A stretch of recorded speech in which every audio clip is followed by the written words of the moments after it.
Ngayon naman puntahan natin si Audrey Goriseta.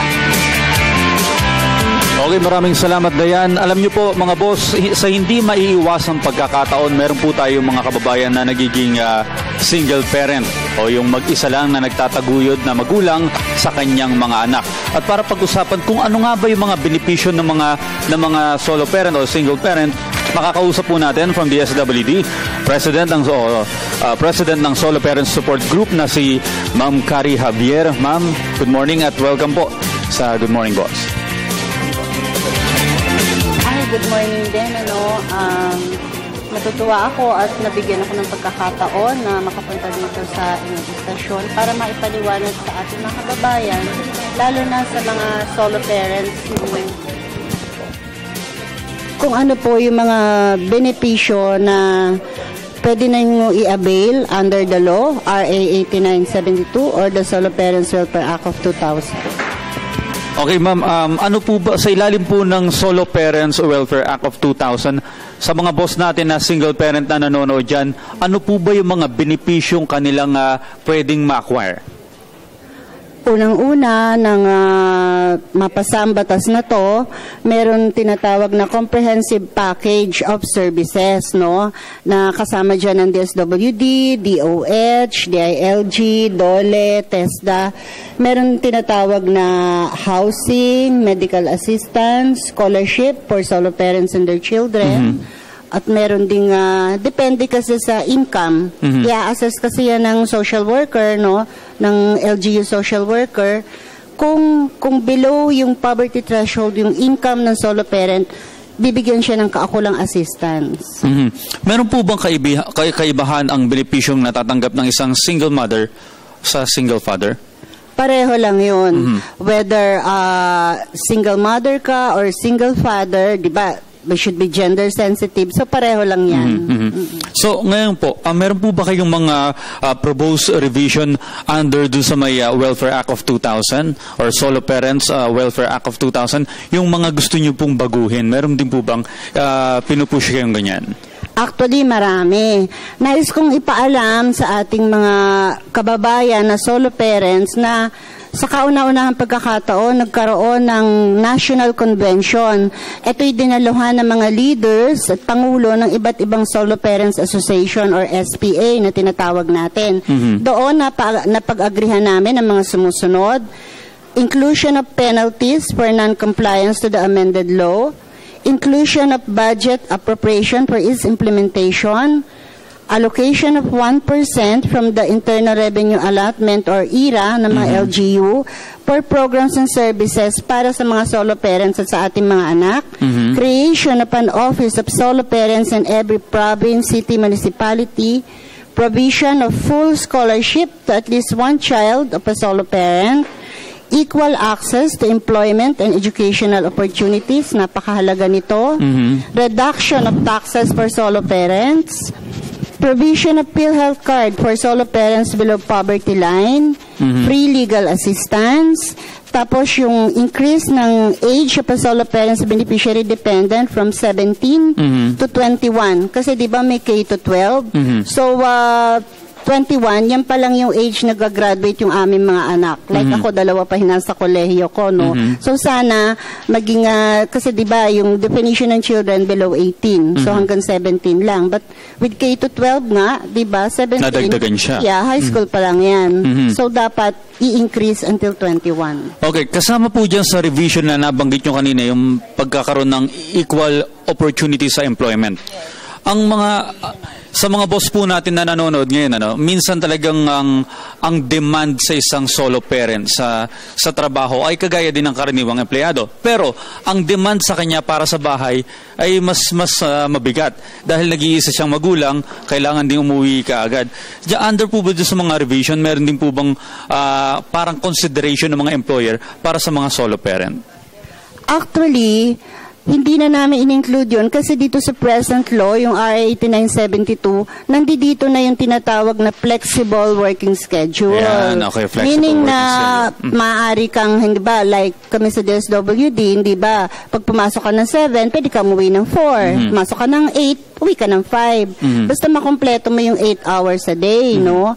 At merong tayong tinatawag na parental leave. Ito yung parental leave, 7 days po ito, in addition na dun sa mga regular leave benefits na tinatamasa natin.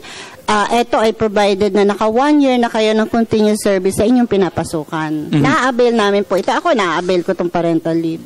So sa mga boss po natin na nanonood ngayon, ano, may mga bills na rin to amend or to improve itong Welfare Act para sa mga solo parents. Bakit po kaya hindi ito yung mga current initiatives hindi siya nag-push through? Sa katunayan, si Senator Lauren Legarda, na-introduce na niya yung Senate Bill number 1439, no, amending nga yung RA 8972. Ganon din si Congresswoman Carol Jane Lopez, pinopose niya House Bill number 3391 at si Representative Maria Teresa Bonoan naman yung House Bill number 3058. Hindi namin alam actually bakit hindi ito nag-prosper. Ang masasabi ko lang, kami, yung mga organized group ng solo parents, patuloy kami sa pag-a-advocate. No? Patuloy kami sa paglalabi. And this year, nais ko pong ipaalam, tinatawagan po namin lahat ng mga organisadong grupo ng solo parents na makijoin kayo. We're going to launch a massive signature campaign.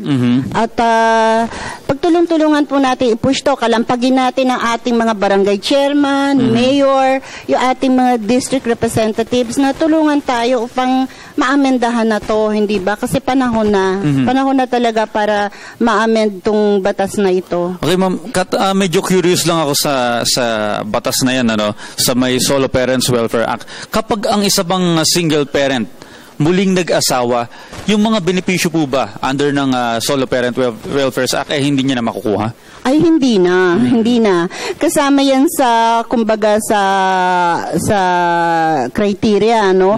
Once nag-asawa ang isang solo parent, hindi na niya syempre matatamasa yung mga benefits under the law. Sa katunayan, yearly po kami nagre-renew ng aming solo parent ID card. Oo, taon-taon yan. Kasi, syempre, i-assess ng social worker, ano, na like may mga instances na merong mga tumatawag sa akin or nag-i-email sa akin na meron daw silang mga, kumbaga parang common law partner na kailangan pa, yung bang, ano pa rin daw ba sila, yung pwede pa rin daw ba nila ma-avail yung benefits? Eh hindi na. Kasi once may katulong ka nang nagsusuporta sa iyong mga anak, hindi ka na eligible for the benefits. Okay. Ma'am, kanina may nabanggit po kayo na Solo Parents Association. Yung mga boss natin dyan na single parent, baka gusto maging bahagi nun, paano po ba mag-a-apply para maging miyembro ng association na yan? Yes, oo. Marami na pong organisadong grupo ng solo parents.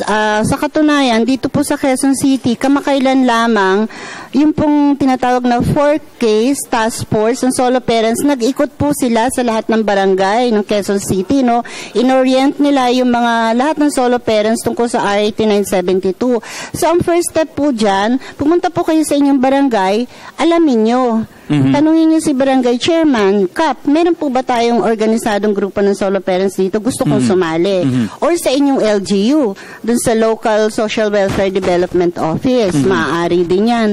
Kasi marami na po, sa Bulacan, they're very well organized there, no? Tapos sa Naga City, meron pa nga silang Office for Solo Parents Affairs. Tapos ang alam ko sa Manila din, sa 3rd District kasi, nakakadaupang palad ko din yung mga ibang leaders ng Solo Parents Association, ano? Kaya marami po, magtanong po kayo sa inyong barangay. Alam niyo po, sa mga boss natin na nanonood ngayon, lalo na sila single parent, napakarami palang benepisyo na pwede silang makuha, ano, sa ating pamahalaan, sa ating sa mga eskwelahan. Ngayon, kailangan lang alam ninyo kung ano yung dapat ninyong i-request. Ma'am, itong mga pinupush ninyong proposed revision, maaari po kayong manawagan dun sa mga maaring interesado na makibahagi dito. Opo, nananawagan po kami sa mga lahat nga po ng mga solo parents, lalo na nga po yung mga organized groups na alam ko marami na pagtulong-tulungan po nating i-advocate at i-push itong amendments. Gusto ko rin po ipaalam na sa Facebook, meron kayong Facebook accounts, meron po tayo doon na grupo, online group na United Solo Parents. Mag-ano lang po kayo dyan, mag-member lang po kayo dyan, at doon po namin pinopost yung updates. Nakapost po doon yung provisions ng RA 8972, pati po itong mga proposed amendments na gusto nating isulong.